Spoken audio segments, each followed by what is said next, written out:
low-income families lack adequate sanitary systems. A $4 million loan from the trust fund is changing this. Another $4 million loan is improving the water supply system of the city of Salvador and its suburbs in the state of Bahia, Brazil. And in Rio de Janeiro, the bank has provided $47 million to improve the water supply and sewage disposal system of the city.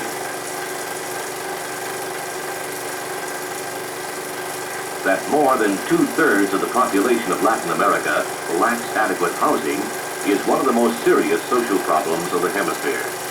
Rural flight to the cities aggravates already serious slum conditions in Latin America's urban centers. It is estimated that nearly 90 million persons in urban areas live in substandard housing, if that term can properly be applied to the hovels in which some two-thirds of Latin America's city dwellers live. Furthermore, it has been estimated that Latin America's deficit of adequate homes, currently thought to be some 14 million, increases at the rate of 225 an hour. In Lima, there is a wall called Freedom Wall. On the right, abject slums. On the left, a new housing project, built by a savings and loan association with the help of a bank loan. In Quito, in Guayaquil, and in other Ecuadorian cities, the bank is providing $10,600,000 for housing.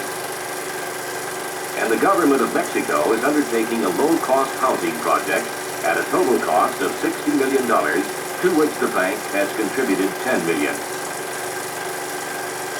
The Instituto de la Vivienda of Panama, which received the very first loan extended from the Social Progress Trust Fund, has already turned over nearly 3,000 homes to low-income families.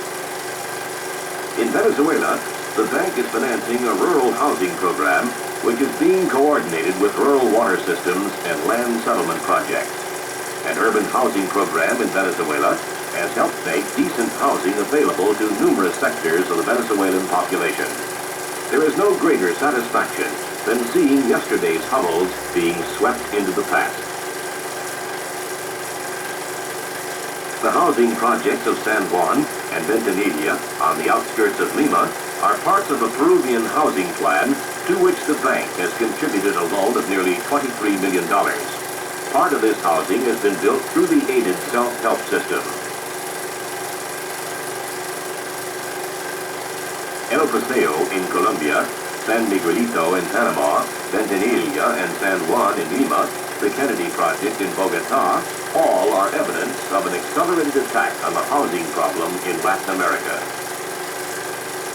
In the infrastructure field, the bank has granted several loans which are encouraging economic integration by providing better roads among Latin American countries.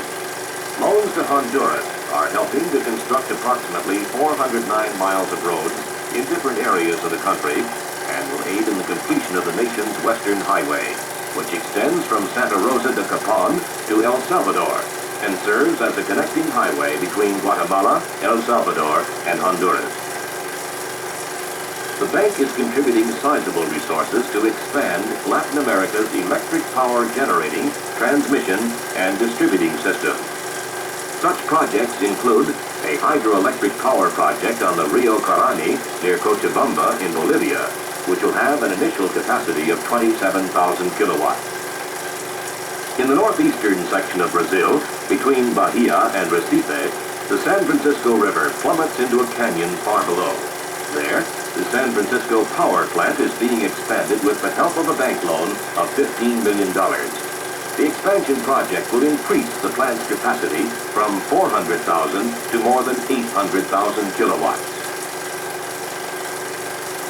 In Paraguay, near the Acari River Falls, another hydroelectric project which will add 45,000 kilowatts to the country's generating capacity is being built with bank financing of more than $14 million.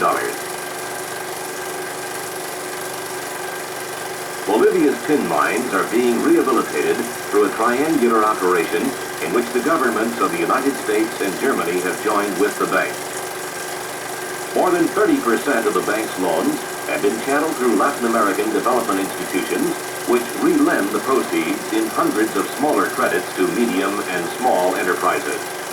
Such credits are being devoted to the manufacture of paper cups in Venezuela.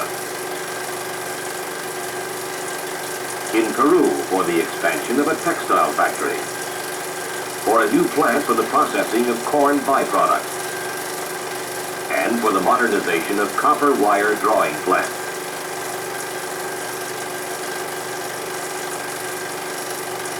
The expansion of a veneer plant in Paraguay, which is utilizing that country's great forest products.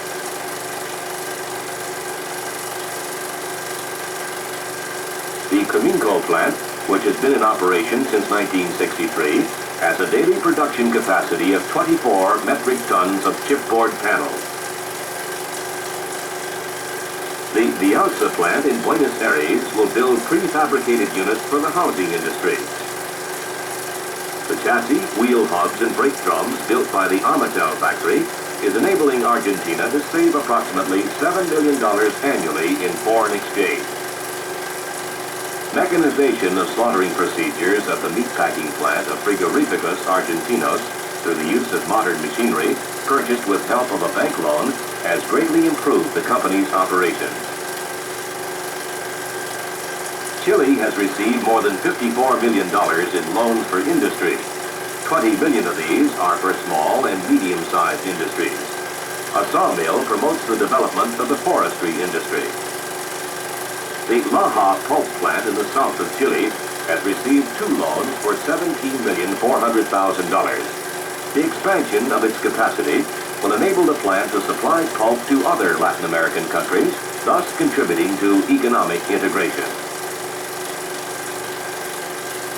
Part of the global loans to the Corporación de Fomento de la Producción are earmarked for the development of the fishing industry and for the manufacture of fish meal.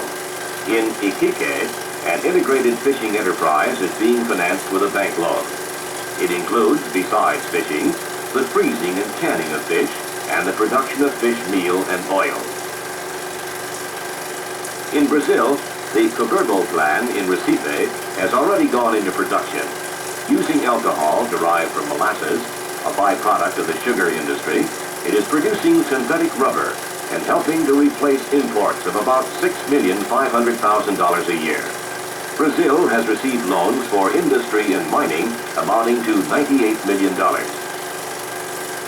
Cipco de Brazil has financed through a bank loan the purchase and installation of machinery to increase the production of parts for the nation's expanding automobile industry. The loan has allowed the company to increase the plant's capacity by 3,000 tons of forged parts, thus covering 1/4 of Brazil's total production.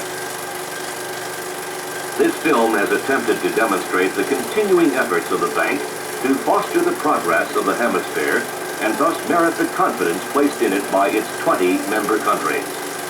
Such confidence was most eloquently expressed perhaps by President Kennedy in March 1961 when he said, "I am convinced that the Inter-American Bank will play a vital role in the development of the hemisphere.